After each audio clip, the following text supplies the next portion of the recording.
Hi, everyone, and welcome to Buzzing About Romance. I am Leah, and on this episode, we are doing a special episode of an author spotlight. And joining me is author Mariah Ankenman. Hello, Mariah. Hello, thank you for having me. Welcome, welcome. We have had you on in the past, and it is always a delight to have you. All Thank right. you. It is always wonderful to come on. I enjoy it so much. All right, I'm going to read your bio real quick and then we'll keep going. Best-selling author Mariah Ankenman lives in the beautiful Rocky Mountains with her two rambunctious children and loving spouse, who is her own personal spell checker when her dyslexia gets the best of her. Mariah loves to lose herself in a world of words. Her favorite thing about writing is when she can make someone's day a little brighter with one of her books. Okay, so let's talk. So you have a new book coming out, Mhm. Somebody to Love. But before we talk about that, let's get to know you a little bit as an author. Like I said, we have had you on the podcast before, but we definitely have some new listeners. So these might be things that you've answered before, but that's okay. So, what initially drew you to writing romance in general in the first Um, place? so I've always, like most writers, I've always written, I've always loved stories. I started writing with my mom, who was a professional clown, and so I'd help her write her little clown skits. So Hmm. that's kind of like where it got started. And then I came to the romance genre really late. I've talked about this before. I was like 25 Hmm. and at the library, and I saw this like really cool like dark book with a guy with a long jacket and stuff, and I picked it up. It was a paranormal romance, Hmm. Sherilyn Kenyon. And I had never read romance before. I'm like, oh, this sounds interesting, demons and stuff like that. I'm gonna read it. And so I read it and I got to the spicy scene. I was like, I think this is a romance. I love romance. And then I went back through like all the like stories I've written and noticed that I had like Those romantic elements. subplots in all of them. And Hmm. I'm like, well, I'm just going to write romance then. That sounds like fun. So then that was the beginning of the end for me. And I was like, that's it. Romance it's the winner. That's that's a wonderful thing because like so many authors that we've talked to, like they like I like stole our like mom's like romance books when we were a teenager, trying to like get those things in. And it's nice that like you've found those elements in the stories that you've always had, but you just never realized it because it was like one of those things that didn't click before. Yeah, because we did not have romance books in our house. My mom also has dyslexia, Hmm. but hers is much bigger than mine. So she was never a huge reader, Right. but she made sure all of her kids could read because she always had that stigma of not being Hmm. able to read. So she worked really hard with us, which I'm grateful for. But we were, more churchy conservative leaning household, so we had like those kind of books. We had the Hmm. great classics, and we would read all those. So we didn't have like romance spicy books in our Right. house, so I had no idea like they even really existed because Uh-huh. they were not in my purview. And then when I found them I was like, oh, yes, please, And you've never looked back. all of it. So when you're writing your books themselves, do you find it hard to differentiate and balance the development of your like romantic relationship with your characters with the rest of the story? I don't think so because for me, they usually intertwine so well, the romance and then like the other things that are going on, whether it's like a little bit of suspense and there's like someone chasing them, or if it's like a rom-com and there's like hilarious situations that are happening, especially with rom-coms, because if something is going wrong, which in a rom-com to make it funny, Hmm. something has to go wrong in a hilarious way. Yeah. It's even more funny if the person that you like is there to witness that. Yeah. And so then the elements kind of blend in together. So for me, and the way I write my stories, it's very easy to blend them together and make all of that come together in the Hmm. So when we've talked before, you talked like you have shown us your notebooks and your planning. Has that changed at all, or is like your writing like It's just gotten more intense, I think.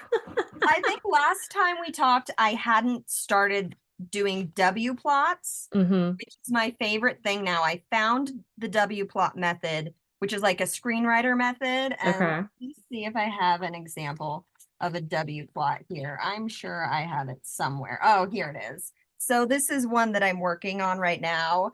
I found the W plot. I can't even remember how I came across it. But you guys know I'm a heavy plotter. I've shown Hmm. you like all my The plotting stuff notes, yeah. before. Yeah, and then I found the W plot, which means I can plot like a rough basic outline of a story in like a day. In Hmm. like a few hours, I can come up with a W plot and I can send it to my agent and be like, "What do you think of this story?" And Right. she can give me advice and stuff. And I just find it, for me personally, I find it so much easier to plot because then I get stuck less and I can see problems earlier. Hmm. So I don't have as much problem fixing things later on. But yeah, I think I've just dived deeper into the world of plotting, just fallen into the hole. There's no hope of coming back out. So with this series, there's four siblings. So did you plot out the whole series before you started book one, or have you been plotting each book individually?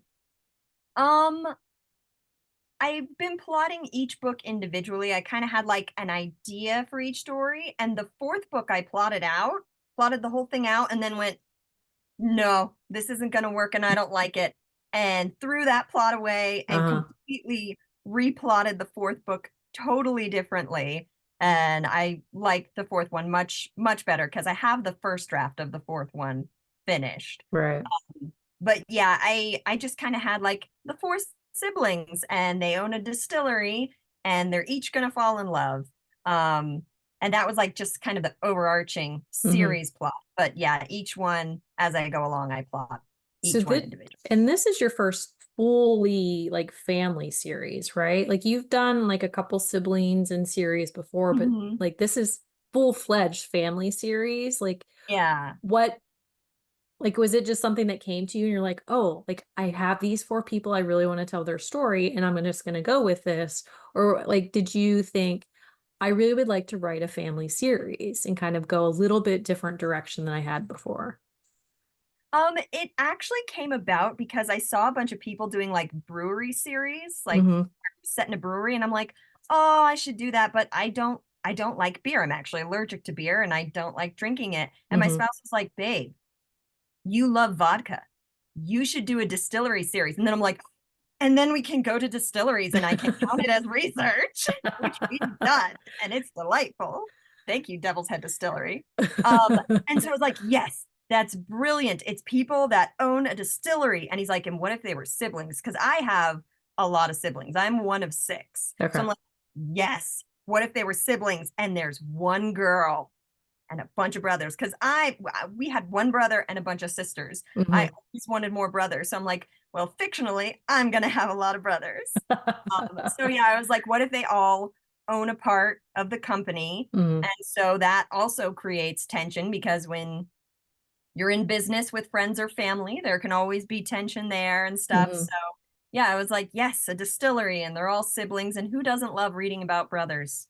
I know. I mean, I love a family series, and especially when you have this close-knit family, but you show the fact that yes, they're close, but they still fight, they still have issues, but like those little intricacies don't like demolish the relationship long term. I mean, they have little moments here and there where it's like, I don't know how they're going to come back from that, but it works.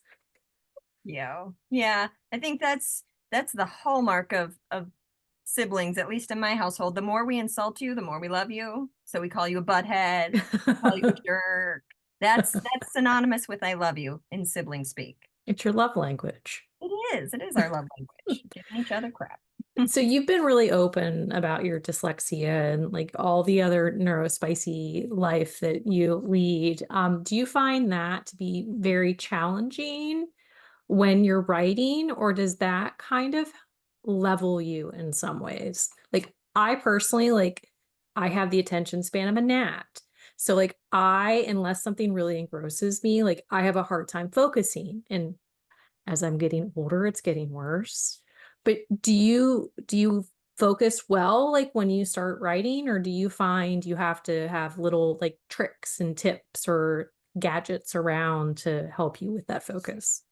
I have definitely discovered things that work. I can't write to music. It is too distracting. I will Hmm. start singing karaoke, even if it's like no lyrics. If it's a tune with lyrics, I'll just start singing the lyrics. Right. So I discovered that I have to write to white noise because Hmm. I also can't write to silence because that's also then I can start hearing the electricity buzzing. Yeah. So I do thunderstorms.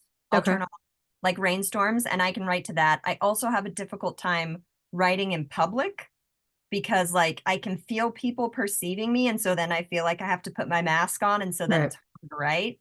So I would say I am more, I don't have a problem with distractions because I have to be very strict about how and where I write. Like I Mm-hmm. have a schedule and my schedule doesn't like to be upset. So like during the summer, it's so hard because my kids are home Right. and they're very distracting. So basically all I can do during the summer is edit Yeah. or plot. You know, I can longhand plot anywhere, but when it comes to like sitting down and writing and getting in Mm-hmm. the character's head, I have to, you know, be at my desk. I have to have my rainstorm stuff. I have to turn off all my notifications so no one's bothering me because if someone interrupts me, then it's Right. like, ah, you've ruined my groove. You've thrown off my groove. Uh-huh. Thrown off the emperor's groove. So yeah, I do have to be very like conscious and strict of my writing time and how I write because that's just what works best for my brain. Mm. That it's good that you found that because like I mean, like I said, as I get older, mine it's getting worse. Hello, perimenopause, you're a delight. But like it's really hard because I actually was working on an edit the other day and like I was not in a like a great environment for it because I had to get it done. And it's like every little sound, I was like, ooh, a squirrel, ooh, another squirrel. And I'm Mhm. like, oh my gosh, like I need to finish this. And I know that's something that you've been very open about, and I like appreciate that openness as well. Yeah, well, I mean, I yeah, when I first got my autism diagnosis and I, you know, posted about it on social media, my spouse was like, because he's ADHD and he's like, are you sure you wanna do that? And of Hmm. course I got some hate and I got some people with nasty comments. But then there were so many people that were like, oh my gosh, thank you. You know, I struggle with this too, or I have this too, or you know, I always get parents coming up to me being like, oh, my kid is dyslexic and wants to be an author too. It's so cool. So Hmm. I know that hate is coming, Yeah. but the people who need to see that, I think, are more important Yeah. than the people who are going to hate on me. And you know, as a clown and a theater kid, I'm used to hecklers, Yeah. so it's fun. Just block and move away. That's what I Hmm. Do you find any challenges like being in the romance genre? Oh, yes. Oh, yes. Oh, a ton. I mean, we are, first of all, we're like the highest selling genre. Hmm. I think it's like 50% of the market is romance. We keep the publishing industry afloat. Yeah. But because we're romance, because some of the books have spicy scenes, you know, because it's mostly written and read by women, there's so much misogyny Hmm. and there's so much shame involved. Like I can't tell you how many people I've been like, "What do you do?" "Oh, I'm an author." "What do you write?" "Romance." And then comes the comments, Yeah. just all the comments or the suggestions. Like, Oh. "I could help you." Oh, the gross men on the internet. Mm. No, thank you. So it's funny. My oldest, well, actually both my kids swim, but my oldest, like I was talking to one of the moms at one of his practice, and she was like, she had her Kindle and she was reading. I was like, oh, what are you reading? And then I had that moment where I'm like, is she going to tell me something that is going to be good or maybe not so great? And she like was spouting off these romance books. I'm like, oh man, this is awesome. We can talk about this. And then probably 2 months later, she's like, she had just finished a mafia book. I'm like, oh, that one's really good. I have another one that would be really good for you to read. And then I had to pause. I'm like, I look at her, I'm like, how important is consent to you? She looks at me and she's like, sometimes. Like she was afraid to say it. I'm like, oh, I definitely have the books for you then. But so we talk about them all the time now and like very open about it, and it's like it's great because I don't have to worry about that. But there are some like people where I come across where like they're like, what do you do? I'm like, oh, I do this and this, and they're like, oh. I'm like, yeah, oh, it's very good. It's like it's a job. Yeah. I mean, I don't say that when you tell me you're a teacher. Like, Exactly. Yeah, I don't have any I was recently at a book signing and this very, very nice old man came up and sat by me and was asking about my Mhm. books. And so I was telling him about my books. Yeah. And I was like, and they're open door spicy. And he's like, what does that mean? And I mean, that means they have intimate scenes on the page. He's like, intimate. I'm like, they have sex on the page. And he was like, he just like turned white. He's like, oh, well, I don't know if I'd like that, but my sister might. I'm like, they're not for everyone. They're not They're for, not for give your everyone. sister a bookmark. There's my website on there. She might like them. If you like fantasy, I can recommend Terry Brooks to you. He's great. Like, people like, how do you talk to, how do you, I'm like, have you seen my book backpacks with Yeah. the shirtless man covers? Like, I am not embarrassed at all. I don't Mhm. have shame in what I do because there is no shame in it. There is no shame in it. We're just And that's the making big people thing. happy. Yeah. Yeah. All right, so let's talk Somebody to Love. This is coming out September 19th, 2024. Some of the tropes, they make a baby pact. It's friends to lovers. She is a little bit nerdy. She is definitely neurospicy, and it is a small town. Yeah. So what was some of we talked about like the whole distillery aspect, but what Mhm. was some of the inspiration for the characters in this book? And let me just say, when I saw this cover, I know Joke was like, wow, this totally looks like Mariah's husband, only he's It's blonde. like, he's like, did you mean to do that? I'm like, maybe. No. And then Yeah. I was like, I wonder if she did that consciously. I really did not. I was just kind of looking to match the first cover with the flannel, Uh-huh. because Colorado flannel Yeah. distillery. And BJ has long hair and a beard because who doesn't love a long-haired bearded hero? I mean, maybe Hmm. it's just me because that's my spouse, but I love it. And let's see. So these characters, BJ is like, I'm calling it, he's my most cinnamoniest cinnamon roll ever. Hmm. He's so sweet, golden retriever energy. Yeah. Um, and it's best friends to lovers. Penny is his best friend. They've been friends forever. She is super nerdy, autistic, on the spectrum, wants to be a mom. Hmm. But I think all of us neurospicies can agree it can sometimes be hard to get meaningful relationships when you're neurospicy. So no luck in that. And unfortunately, trouble with adopting because if you're a single woman, that's a strike against you. Yeah. If you're neurospicy, that's another strike against you. I have a Hmm. lot of friends who have adopted and been in that world, and it can be a struggle and it can be hard. And so that's why she decides to go with the IVF treatment, Hmm. insemination, and ask her best friend, because who better than your best friend who you know and who is a great guy. And so I just really wanted this to be a story about friends supporting each other's dreams, and that whole thing where you're like, you never realize that the person who is perfect for you is like right in front of you, Hmm.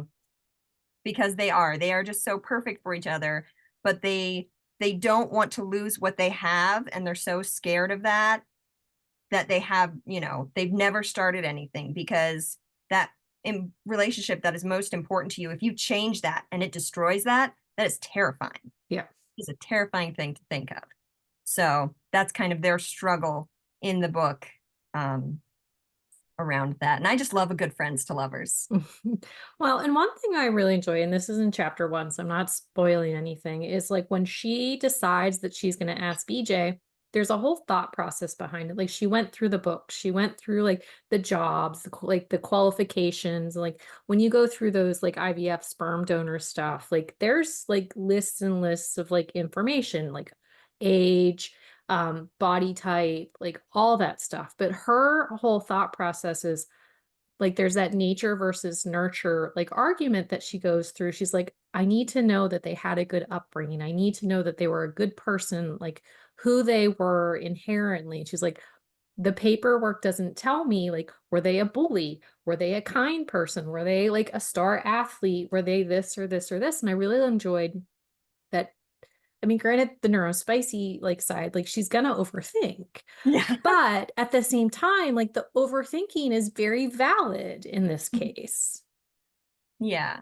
And that is Penny to a T. She does have that overthinking brain that thinks of every possibility, every problem, every solution. That is just how her brain works. She Hmm. needs all the information before she can make a conscious decision. Hmm.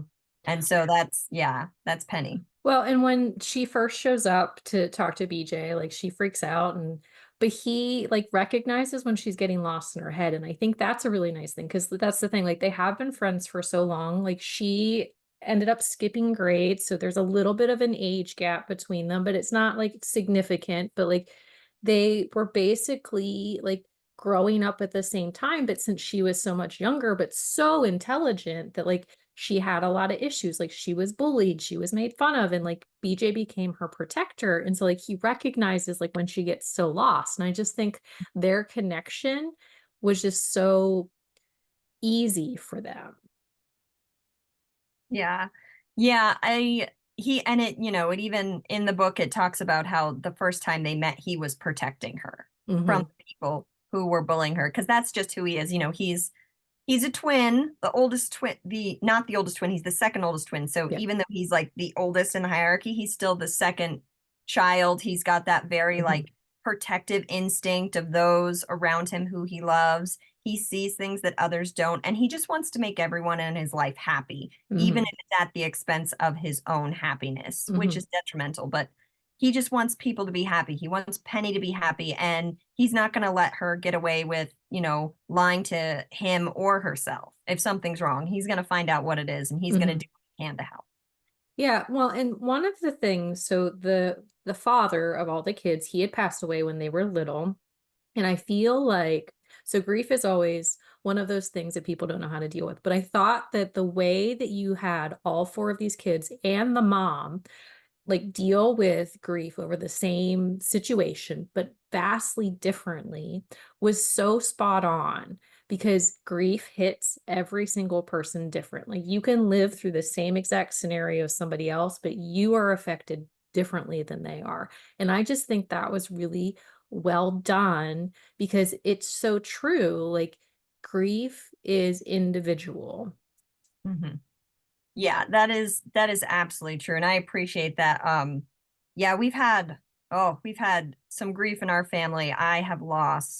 We lost our brother a long time ago, and it hit each of us sisters differently. And Mhm. recently I've lost two brother-in-laws within the past 3 years, one really recently. And it's all affected everyone in the family differently, of Mhm. course, with our relationship to the person and how Yep. close we were. But everybody struggles when you lose someone you love. Everybody struggles and struggles in a different way and has a different coping mechanism. And Mhm. none of them are wrong unless it's a very detrimental coping Right. mechanism. But the way you cope with death and with healing, and it's not linear, Mhm. and there's no timeline on Yeah. it. So you can be fine this day, and then years later, you see something that reminds you of them, and you're like, ah, I'm a Yep. mess now. And so, yeah, I really wanted to showcase within the whole family how this person that they all loved, that was either a husband or a father to them, impacted them differently and shaped how they are as adults and how they Mhm. deal with things um, differently, just because it does that to everyone based on Mhm. who you are and Yeah, I relationship. always like describe it as like the an ocean tide. Like sometimes the tide is low, sometimes it's bad, sometimes the swells are big, sometimes the swells are small. Like you never know like what you're gonna get, but it's always there. And like and it could be years and like different milestones hit very differently than others milestones. And there's sometimes like you'll hit a year and you're like, oh, it's okay. And a random year that doesn't seem to make sense, like is very hard. Yep. I I like think that. I like the ocean. That's a good analogy. mhm. Hmm. I just feel like because BJ, like his whole thought process, and again, this is in the beginning of the book, so we don't are not spoiling, but like his whole thought process is he never wants to be in that situation. Like he doesn't want to get married, he doesn't want to have kids, he doesn't want to have that closeness with another human being. But then at the same time, he has those relationships with his siblings, and he kind of already has that relationship with Penny. And so like he's kind of skewed in his thought process, but at the same time, he's like, if I don't have that paper, I don't have that title, like it'll be okay. That is exactly his mindset. It's like, buddy, you're already there. You're Hmm. already there. But he's like, but if there's not a ring on it, then it doesn't count and it's totally fine, right? It's Hmm. that thing we do to ourselves to trick ourselves. Yeah. Like if I don't say it out loud, it's not true, Right. kind of thing. Yeah, That's BJ. He can be an ostrich sometimes, just stick his head in the sand and be like, nope, it's not real. I feel like Sure. everybody can a little bit Yeah. though. There's a little bit of Yeah. ostrich in everyone. Yes. Yes.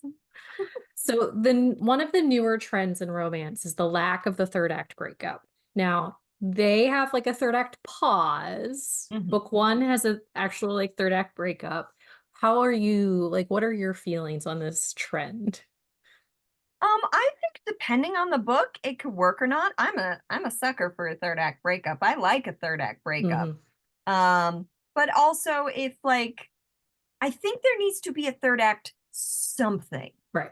Like whether it's a breakup or a threat, or a shocking reveal, Uh-huh. as long as there's a something and it works for the story, I think it's fine. You don't have to have the breakup.